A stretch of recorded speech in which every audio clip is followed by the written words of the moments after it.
Toppers club IAS academy में सभी छात्र छात्राओं का स्वागत है। आज है 20 जनवरी और आज की जो करंट अफेयर्स, जैसा कि मैंने आपको बताया था, मैं करंट अफेयर के साथ में जो उसकी स्टैटिक जीके का जो पार्ट है, ज्योग्राफी का हो चाहे वो पॉलिटी का हो या उससे संबंधित जो भी प्रश्न बन सकते हैं या मेंस के लिए आपके कंटेंट को रिच कर सकते हैं, अर्थात मेंस का जो आप अगर आंसर लिख रहे हैं और उसके लिए कुछ महत्वपूर्ण डेटा हो सकते हैं, अगर बन रहे हैं तो मैं उनको डिस्कस करता हूं। वीडियो को शुरू से लेकर एंड तक देखिएगा और कॉपी किताब लेकर के आप अपने की पॉइंट जरूर बनाइएगा। देखते हैं आज का जो हमारा पहला प्रश्न क्या है।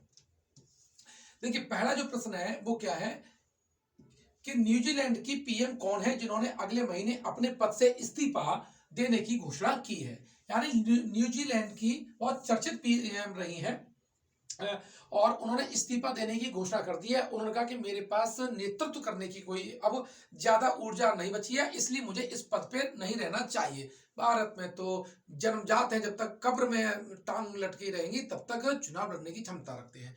भारत के नेताओं को ये सबक सीखना चाहिए। यह प्रश्न कम से कम है। वो चित्र दिखाई दे रहा है, Helen Clark, Jacinda Ardern, Judith Collins and Claire Lianne. इनका जो राइट आंसर है वो है जेसिंडा अर्डन। इन्होंने ये लेबर पार्टी की हैं और न्यूजीलैंड जिसे दक्षिण का ब्रिटेन कहा जाता है, और इन्होंने कहा कि मेरे पास ऊर्जा नहीं बची है और जितना मैं कर सकती थी अपने देश के लिए उतना मैंने कर दिया है, और अपनी पार्टी से कह दिया कि अब नेक्स्ट अपना पीएम क्या कर लिए, सर्च करना स्टार्ट कर दीजिए। मैं फरवरी में लगभग 7 या 8 फरवरी तक इनका इस्तीफा हो जाएगा। तो ध्यान रखिएगा, तो ये इसका जो राइट आंसर है वो जेसिंडा अर्डन है। तो ये आपका जब मेंस आप लिखेंगे और जब राजनीति में सुधार और ऊर्जा की बात आएगी तो इनका उदाहरण आप दे सकते हैं। इसलिए ये आपके जो फुट नोट जो डायरी है, की नोट की डायरी है, उनमें इनका वर्णन होना चाहिए कि लोकतांत्रिक सुधारों में नेतृत्व की भूमिका क्या होती है, नेतृत्व की जिम्मेदार क्या होती है। इन्होंने अपने देश में सांप्रदायिक दंगे नहीं होने दिए थे, इसलिए जेसिका आर्डन भी जानी जाती है इसके लिए। साथ ही ये अनमैरिड थी, मतलब अपने लिव इन रिलेशन में रह रही थी और प्रधानमंत्री जैसी पोस्ट पे थी और उन्होंने बिना शादी के ये प्रेग्नेंट हुई थी। ठीक है, ये एक बहुत बड़ी तूफानी बात थी। मतलब अगर भारतीय संदर्भ में देखा जाए तो भारतीय मीडिया अगर होता तो यहाँ पे छीछलदारी कर दिया होता। तो जो वुमेन्स के राइट्स हैं, वुमेन की जो पावर है वो उन्होंने बताई है, क्या एक वुमेन्स कर सकती है, नेतृत्व कैसे कर सकती है, और अपने देश को इन्होंने काफी आगे प्रोग्रेसिव बनाया है। तो ये बहुत महत्वपूर्ण है। इनका आंसर क्या है, जेसिंडा आर्डन। अब यहां से और क्या प्रश्न पूछा जा सकता है तो हम देख लेते हैं। देखिए, न्यूजीलैंड, न्यूजीलैंड को दक्षिण का ब्रिटेन कहा जाता है। क्या है, दक्षिण का ब्रिटेन कहा जाता है, और इसकी जो राजधानी है वो वेलिंगटन है। क्या है, वेलिंगटन। और वेलिंगटन जो राजधानी है वो विश्व की दक्षिणतम राजधानी है। कैसी, दक्षिणतम राजधानी है। इसके बाद किसी देश की राजधानी नहीं पड़ती है। अब आप इसका जो मैप देख रहे होंगे तो इसकी वाटर बॉडी आप देख लीजिएगा। इसके जो पश्चिम में तस्मान सागर है। क्या है, तस्मान सागर है, और उसके बाद यहां पर आपका क्या होगा, ऑस्ट्रेलिया महाद्वीप होगा। छोटा बनाया है लेकिन बहुत बड़ा है। ठीक है, और अगर हम इसके ईस्ट में देखें तो यहां पर दक्षिण प्रशांत महासागर है। कौन सा, दक्षिण प्रशांत महासागर है। ठीक है, अब देखिए इसके जो द्वीप हैं वो 2 द्वीप हैं आपका, ये तो उत्तरी न्यूजीलैंड है और ये आपका दक्षिणी न्यूजीलैंड है। साथ ही एक छोटा सा द्वीप है, इसका नाम है स्टुअर्ट द्वीप। कौन सा, स्टुअर्ट द्वीप। स्टुअर्ट द्वीप और दक्षिणी जो न्यूजीलैंड है इसके बीच में एक जलसंधि है जिसका नाम है फोबे जलसंधि। फोबियस भी आ सकता है, कुछ भी लिखते हैं। फोबे जल संधि यहां पर है। कौन सी, फोबे जल संधि है। साथ ही एक जो दक्षिणी उत्तरी न्यूजीलैंड और दक्षिणी न्यूजीलैंड के बीच में जो जल संधि है इसका नाम है कुक जल संधि।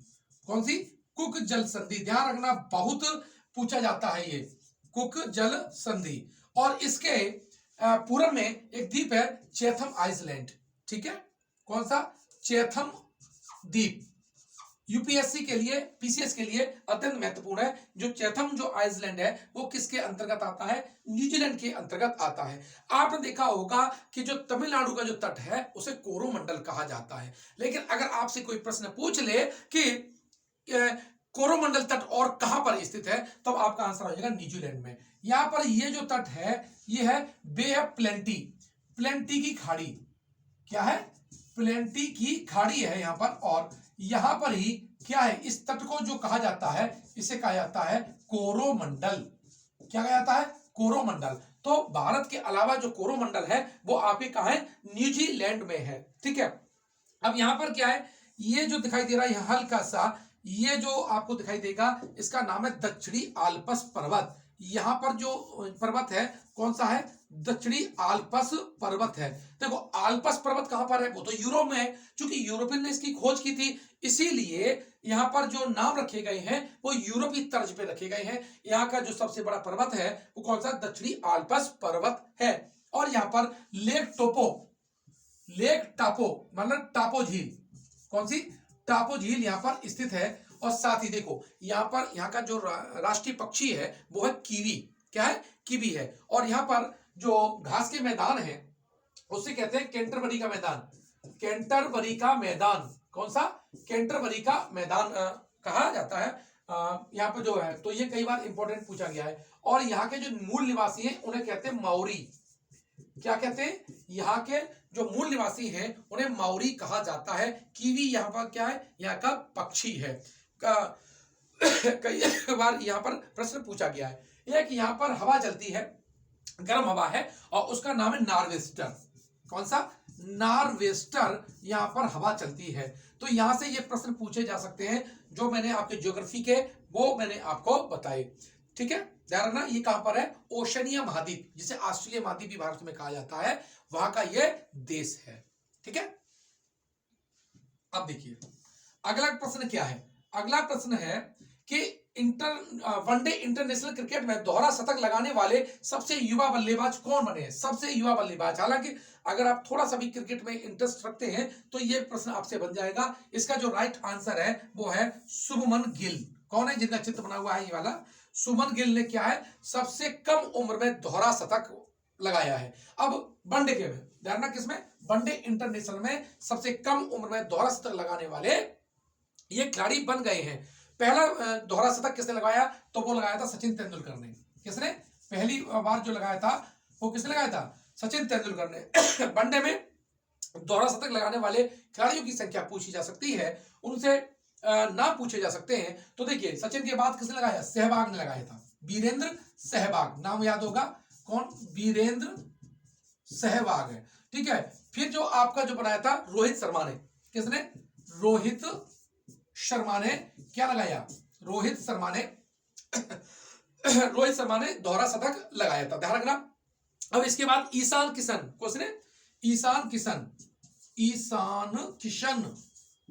ईशान किशन। तो छात्राओं इस बात को ध्यान रखिएगा, यहां से प्रश्न पूछा जा सकता है कि सबसे कम उम्र में दोहरा शतक लगाने वाले वनडे में कौन से भारतीय हैं और कौन से पहले सचिन, और सबसे कम उम्र में जो लगाया है वो शुभमन गिल ने लगाया है। आई थिंक अब आपको बात समझ में आ गई। अब स्टैटिक जीके की बात कर ले तो क्रिकेट का जो शुरुआत है वो आपकी इंग्लैंड में हुई है। ठीक है। और इसमें जो खिलाड़ी होते हैं वो कितने होते हैं? एक टीम में 11 होते हैं। अब देखिए अगला जो प्रश्न है कि बदारा अली, कौन से? बदारा अली जूफ किस देश के उपराष्ट्रपति थे जिनका भारत में निधन हो गया? ध्यान रखना, किसका? जिनका भारत में क्या हो गया? निधन हो गया है। किस देश के उपराष्ट्रपति थे? उपराष्ट्र की बात कर रहे हैं। मंगोलिया, घाना, गाम्बिया और मोजाम्बिक। तो इसका जो राइट आंसर है वो है आपका गाम्बिया। गाम्बिया कहां पर है? गाम्बिया आपका अफ्रीका महाद्वीप की हम बात करें, अफ्रीका जो महाद्वीप है इस तरह से मान लो, ये थोड़ा है ना, तो यहां पर ये सेनेगल है, ये सेनेगल चारों ओर है, ये पर आपका क्या है? गाम्बिया है। क्या है? गाम्बिया देश है। यानी पश्चिमी जो अफ्रीकन देश है, पश्चिमी भाग में जो स्थित देश है वो कौन सा है? गाम्बिया है, ध्यान रखिएगा। ठीक है। तो ये अफ्रीका महाद्वीप से संबंधित है। अब यहां से और क्या क्या प्रश्न पूछा जा सकता है? तो गाम्बिया की जो राजधानी है वो है बेंजुल। क्या है? यहाँ की जो राजधानी है, कैपिटल है, वो राजधानी क्या है, बंजुल है। और यहाँ की जो मुद्रा है वो है दलासी। कौन सी है, यहाँ की मुद्रा छात्रों छात्राओं कौन सी, दलासी है। और यहाँ के जो राजधानी कैपिटल कौन सी है, वो है बंजुल। देखिए ये जो पूरा एरिया था, ये इतना एरिया पे यूके ने लगभग कब्जा कर रखा था। इसके अंदर में फ्रांस का भी कुछ हिस्से में कब्जा रहा था। तो ये जो क्षेत्र है वो आप जब वर्ल्ड हिस्ट्री पढ़ेंगे और भारत के द्विपक्षीय संबंध पढ़ेंगे तब ये बहुत महत्वपूर्ण हो जाता है। तो गांबिया आपने समझ लिया, गांबिया की पोजीशन कहां पर है। ये 1900 में कब, सॉरी वो छोड़िए कब आजाद हुआ वो आपसे नहीं पूछा जाएगा। अब मंगोलिया की बात कर लेते हैं। मंगोलिया कहां पर है, ये रसिया है, रसिया और मंगोलिया और चीन, ठीक है। ये रसिया और चीन की सीमा पर क्या है, आपका मंगोलिया है। मंगोलिया की जो राजधानी है वो कई बार पूछी गई है, वो है उलान बटोर। ये क्या है, इसकी कैपिटल है। मंगोलिया की जो राजधानी है वो है उलान बटोर। और यहाँ की जो वनडे या स्टैटिक जीके में जो संसद, पार्लियामेंट का नाम पूछा जाता है, तो यहाँ की संसद का जो नाम है वो आपकी है खुरल। कई बार पूछी गई है, ध्यान रखिएगा, मोस्ट इंपॉर्टेंट है ये कि मंगोलिया अब आपने नाम सुना होगा गोबी का मरुस्थल, जो कि शीत मरुस्थल है, वो कहां पर है, वो मंगोलिया और चीन की सीमा पर है। किस पर, मंगोलिया और चीन की सीमा पर क्या स्थित है। और मंगोलिया में ही सम्राट अशोक और गौतम बुद्ध के चित्र मिले हैं, किसमें, गुफा में। तो ये कई बार प्रश्न पूछा जा सकता है कि किस देश में सम्राट अशोक और गौतम बुद्ध के चित्र अजंता एलोरा के तर्ज पर मिले हैं। तो उसका जो आंसर हो जाएगा मंगोलिया। और ये पूरा बौद्धिस्ट कंट्री है। और चाइना और मंगोलिया के बीच में क्या है, आपका गोबी का मरुस्थल है, ठीक है। अगला घाना। घाना भी जो अफ्रीका, देखिए यहां पर ये अफ्रीका में क्या है, घाना है। और घाना की जो राजधानी है वो है अक्रा। और जो कोफी अन्नान जो कि संयुक्त राष्ट्र के महासचिव रहे हैं, वो घाना के रहने वाले थे। कहां थे, घाना के रहने वाले थे। और इसकी राजधानी क्या है, अक्रा है। और पहले इसका नाम क्या हुआ करता था, घाना का जो पहले नाम है वो था गोल्ड कोस्ट। कौन सा, गोल्ड कोस्ट। तो मुझे लगता है अब आपको समझ में आ गया होगा कि घाना का पुराना नाम क्या है, गोल्ड कोस्ट है। और यहाँ के कौन से व्यक्ति थे जो संयुक्त राष्ट्र के महासचिव रहे हैं, उनका नाम है कोफी अन्नान, ठीक है। घाना शब्द का जो अर्थ है, घाना जो शब्द का अर्थ है वो होता है लड़ाकू, ठीक है, लड़ाकू सरदार, ठीक है। तो घाना क्या हो गया, लड़ाकू सरदार हो गया। गाम्बिया मैंने बता दिया। मोजाम्बिक, या मोजाम्बिक है, ठीक है। मोजाम्बिक की राजधानी है मापुतो। क्या है, मापुतो, ठीक है। वास्को डी गामा मोजाम्बिक भी रहा था, ध्यान रखिएगा। और मोजाम्बिक से थोड़ा यही यहाँ पर ये पेम्बा और जंजीबार द्वीप समूह है। कौन सा, पेम्बा प्लस जंजीबार द्वीप समूह है। और पेम्बा और जंजीबार जो द्वीप समूह है वो गरम मसाले में जो लौंग आती है, क्लोव, उसके लिए प्रसिद्ध है। यानी विश्व में सबसे ज्यादा जो लौंग का उत्पादन है वो कौन करता है, पेम्बा और जंजीबार द्वीप समूह करता है। तो ये क्वेश्चन नंबर 3 भी आपका लगभग कंप्लीट हो चुका है। अब देखिए ये मैंने आपको बताया था, आप देख लीजिए इस बार गाम्बिया। जो गैम्बिया, देखिए ये गैम्बिया चारों ओर से किससे, सेनेगल से घिरा हुआ है। किससे, सेनेगल से। ये जो आपका जो बाउंड्री दिखाई दे रही है ये सब क्या है, सेनेगल है, ठीक। तो यहाँ पर सीमा पूछ सकता है आपको। और यहाँ पर जो नदी है इसका नाम है गैम्बिया। इसका नदी का नाम क्या है, गैम्बिया। इसके दोनों ओर ही ये बसा हुआ एक देश है, ठीक है। तो आई थिंक, मुझे लगता है अब आपको ये लगभग मैटर क्लियर हो चुका होगा। अब हाल ही में किस कंपनी ने भारत में गर्ल्स फॉर टेक, STEM है ना, गर्ल्स टेक STEM पहल के दूसरे फेज की शुरुआत की है, किस कंपनी ने की है, ठीक है। तो मास्टर कार्ड, फोन पे, Reliance industry and the Hindalco. तो इसमें कौन सा है, मास्टर कार्ड। इसका जो राइट आंसर है मास्टर कार्ड है। फोन में क्या है, आपको जानते ही हो, पैसा भेजने वाले जो कार्ड है। हिंडाल्को पूछ सकता है, ये एल्यूमिनियम की कंपनी है, एल्यूमिनियम की कंपनी है, ध्यान रखना। आदित्य बिरला ग्रुप की है, ये आपको याद होना चाहिए। रिलायंस का आप जानते ही हैं कि मुकेश अंबानी, धीरूभाई अंबानी से संबंधित है।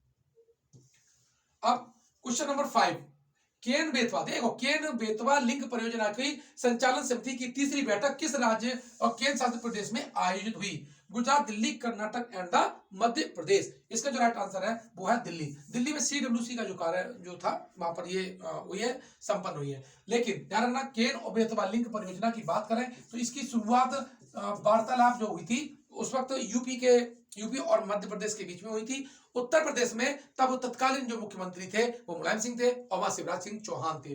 तो ध्यान रखिएगा 2005 में केन बेतवा लिंक परियोजना की जो आरंभिक समझौता हुआ था उसमें शिवराज सिंह चौहान और मुलायम सिंह यादव ने हस्ताक्षर किए थे। ध्यान रखना, ये केन बेतवा जो लिंक परियोजना है ये आपकी 231.25 किलोमीटर लंबी परियोजना है।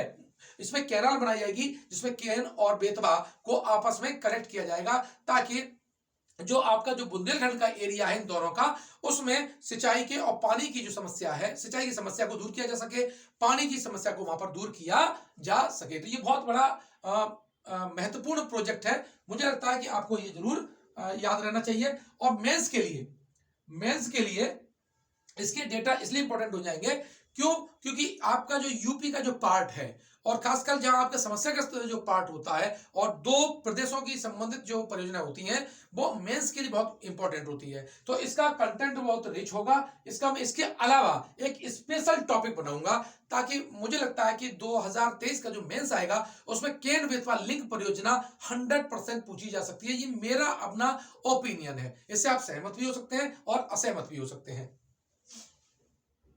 अब देखिए, केन बेतवा लिंक परियोजना की बात कर ले तो देखिए ये है कहां की। देखिए आपकी जो ये जो रिवर्स दिखाई दे रही है ये आपकी यमुना रिवर है। कौन सा? यमुना नदी है। और इसकी जो सहायक नदी है वो कौन सी? केन और बेतवा है। कौन सी है?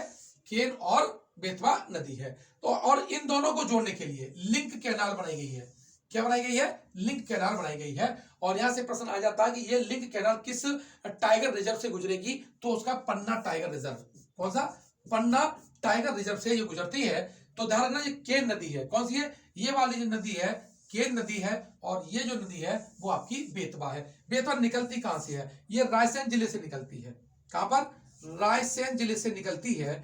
और इसका जो रायसेन जिले में नाम है, गांव का नाम है कुम्हारा गांव से ये निकलती है। ठीक है। और ये दोनों किसकी सहायक नदियां हैं? ये यमुना की सहायक नदियां हैं जो दाएं तट से मिलती हैं। ये यमुना की दाएं तट से मिलने वाली क्या है? सहायक नदियां हैं। कौन कौन सी? आपकी बेतवा और आपकी केन। ये आपको याद रहना चाहिए। अब केन कहां से निकलती है? केन की बात करें तो अहीर गांव से निकलती है। किससे? अहीर गांव से ये निकलती है। और जो अहीर गांव है वो कहां पर है? वो कटनी जिले में पड़ता है। किसमें? मध्य प्रदेश के कटनी जिले में निकलता है। इन दोनों नदियों का जो स्रोत है वो कहां पर है? मध्य प्रदेश में है। लेकिन ये गिरती कहां पर है? तो देखिए ये बांदा के पास में चिल्ला घाट है।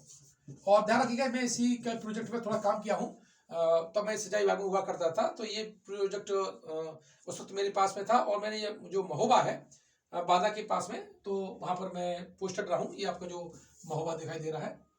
देखिए अब ये जो पूछ लेता है केन नदी, जो केन नदी है वो कहां मिलती है? जो केन नदी है वो कहां मिलती है?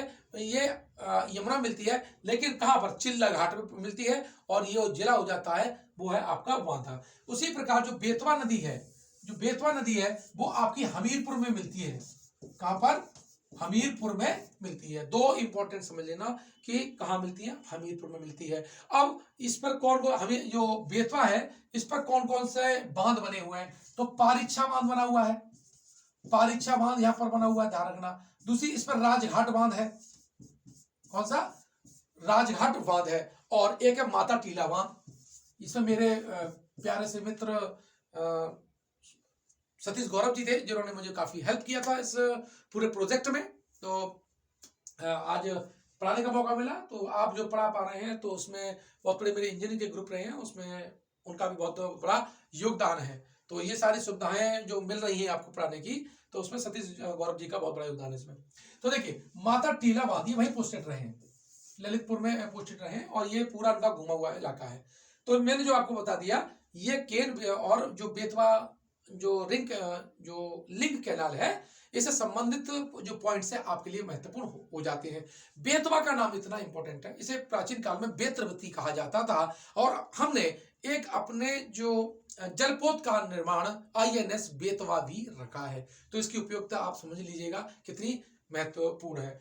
लेकिन इसमें ये प्रश्न पूछ लेता है कि किसे कर्कश नदी कहा जाता है, तो ध्यान रखना आपका केन नदी को कर्कश नदी कहा जाता है। अगला जो क्वेश्चन है वो है 6 नंबर पे है, भारत का पहला 3x platform wind turbine generator WTG किस राज्य में स्थापित किया जा रहा है? राजस्थान, उड़ीसा, गुजरात और कर्नाटक। इसका जो राइट आंसर है वो क्या है आपका? कर्नाटक है। क्या है? कर्नाटक है। अब देखो यहां से क्या क्या पूछा जा सकता है, तो अब आप ये देख लीजिए, है प्यारा सा भारत, ठीक है, और यहाँ पर ये तो इस तरह से, तो यहाँ देखो ये आपका क्या है? गुजरात है। अब यहां से क्या क्या इंपॉर्टेंट बन सकता है? ऊपर आपका राजस्थान है, क्या है? राजस्थान है, और उड़ीसा, तो ये आपका उड़ीसा हो गया, और कौन सा है आपका? कर्नाटक है। ये वाला सेक्शन है आपका कर्नाटक है। अब यहां से क्या क्या महत्वपूर्ण प्रश्न है, आप ध्यान पूर्वक सुनिए। देखिए जो गुजरात का जो तट है, गुजरात का जो तट है, इसको क्या कहते हैं? इसे बोलते हैं पोरबंदर तट। यहाँ पर जो तट क्या है? पोरबंदर तट है। और नीचे वाला जो सेक्शन है इसे कहते हैं गोहेलवार, गोहेलवार आपका तट है। तो दो तट है यहाँ पर, पोरबंदर और गोहेलवार तट है। कर्नाटक के तट को कन्नड़ तट बोलते हैं। क्या बोलते हैं? कन्नड़ तट बोलते हैं। और यहीं से जब बात करेंगे, ये कर्नाटक से ऊपर और गोवा और महाराष्ट्र का, उसे बोलते हैं कोंकण तट। ये आपको याद होगा, ठीक है। नीचे जब केरला आ जाएगा तो यह मालाबार तट हो जाएगा। उड़ीसा का जो तट है, उड़ीसा के जो तट को क्या कहते हैं? तो उड़ीसा के तट को कहते हैं आपका उत्कल तट, क्योंकि इसका उड़ीसा का नाम क्या है? उत्कल भी है, ठीक है।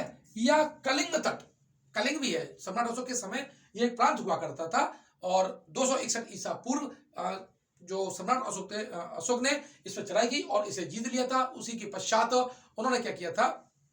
उन्होंने बौद्ध धर्म को ग्रहण कर लिया था। तो ये उड़ीसा वही है, ठीक है।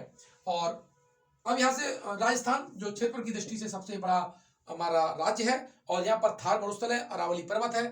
थार मरुस्थल जो है वो सबसे ज्यादा आपकी जनसंख्या वाला मरुस्थल है, जबकि अरावली पर्वत विश्व के सबसे पुराने अवशिष्ट पर्वतों में गिने जाते हैं।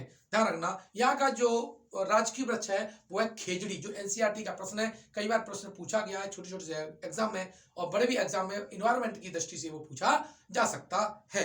तो आपने राजस्थान के बारे में पढ़ा, उड़ीसा में, ठीक है। कर्नाटक, कर्नाटक जो है मैसूर वाला जो पार्ट था वो कर्नाटक में ही पड़ता था, ठीक है। कर्नाटक किसके आपका सोना में, सोना में उत्पादन में नंबर 1 है, कॉफी के उत्पादन में नंबर 1 है।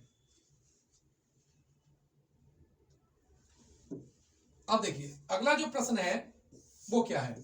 वो है क्वेश्चन नंबर 7वां है कि चौथी औद्योगिक क्रांति के लिए WEF वर्ल्ड इकोनॉमिक फोरम केंद्र की मेजबानी के लिए निम्नलिखित में से किस शहर का चयन किया गया है?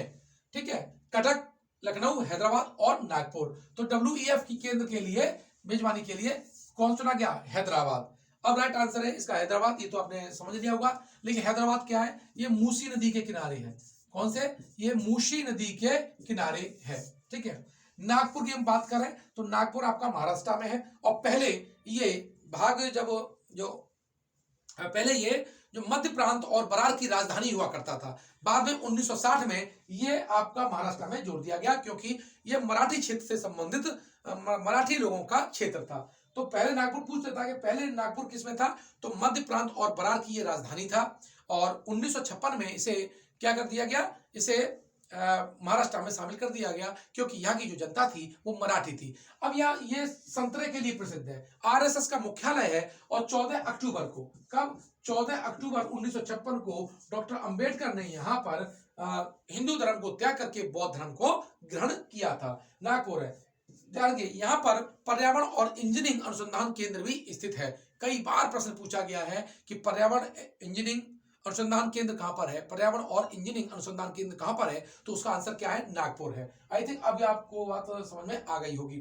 साथ ही हैदराबाद मैंने बता दिया मूसी नदी के किनारे है। लखनऊ की बात कर रहे हैं, उत्तर प्रदेश की जो राजधानी है वो लखनऊ है, जहां पर क्या है? इमामबाड़ा है। इमामबाड़ा पूछ सकता है कहां पर स्थित है? इमामबाड़ा आपका लखनऊ में स्थित है, ठीक है। साथ ही लखनऊ में कौन सा है?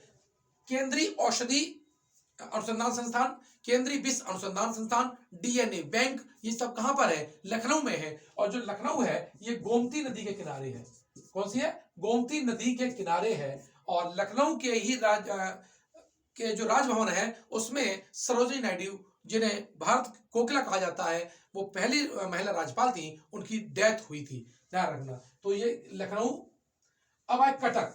देखिए कटक कहां पर है, उड़ीसा में है। और राष्ट्रीय यानी केंद्रीय चावल अनुसंधान केंद्र, क्या केंद्रीय चावल अनुसंधान जो केंद्र है वो कहां पर स्थित है, वो आपके कटक में स्थित है, ठीक है। और कटक जो भूमि है वो सुभाष चंद्र बोस की जन्म स्थली भी है, ठीक है। आई थिंक मुझे लगता है अब आपको ये बातें समझ में आ गई होंगी। अब क्वेश्चन नंबर 8 देखते हैं कि निम्नलिखित में से कौन ई गवर्नेंस मोड में पूरी तरह से स्थानांतरित होने वाला पहला भारतीय केंद्र शासित प्रदेश बन गया है।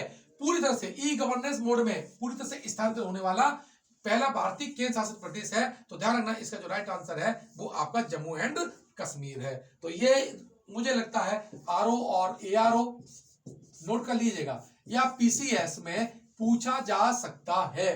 मेरे आज के जो मैंने जो प्रश्न को छाटा है उसमें दो बहुत अत्यंत महत्वपूर्ण है। इसे आप अपने जब भी नोट्स और की पॉइंट बनाएं उसे इंपॉर्टेंट लिख लीजिएगा। अगला क्वेश्चन क्या है, नमा राष्ट्रीय आपदा प्रतिक्रिया बल एनडीआरएफ द्वारा 19 जनवरी 2023 को राष्ट्रीय आपदा प्रतिक्रिया बल दिवस का कौन सा संस्करण मनाया जाता है। तो देखिए ये मनाया गया था कौन सा, 18वां, कौन सा 18वां मनाया गया था, ठीक है। अगला क्वेश्चन क्या है, विश्व बैंक के अनुसार किस दक्षिण एशियाई देश की अर्थव्यवस्था सबसे कमजोर है। तो बांग्लादेश, श्रीलंका, पाकिस्तान और नेपाल। तो इसकी जो राइट आंसर है वो है आपका Nepal, sorry Pakistan. Right answer कौन सा है, पाकिस्तान। विश्व बैंक ने कहा है कि जो पाकिस्तान की जो इकोनॉमी है वो दक्षिण एशिया में सबसे गिरी हालत में पहुंच गई है। अब देखो बांग्लादेश क्या है, बांग्लादेश को पहले पूर्वी पाकिस्तान कहते थे और ये पाकिस्तान से आजाद होकर के इसका नाम बांग्लादेश रखा गया था। 1971 में ये पाकिस्तान से आजाद हुआ था, ध्यान रखिएगा। अब यहाँ की मुद्रा क्या है, मुद्रा यहाँ की टका है।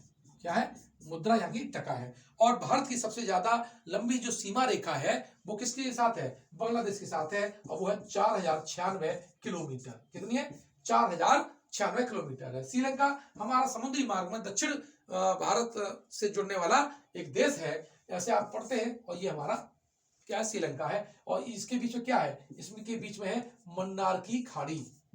क्या है, मन्नार की खाड़ी। और क्या है, पाक जल संधि।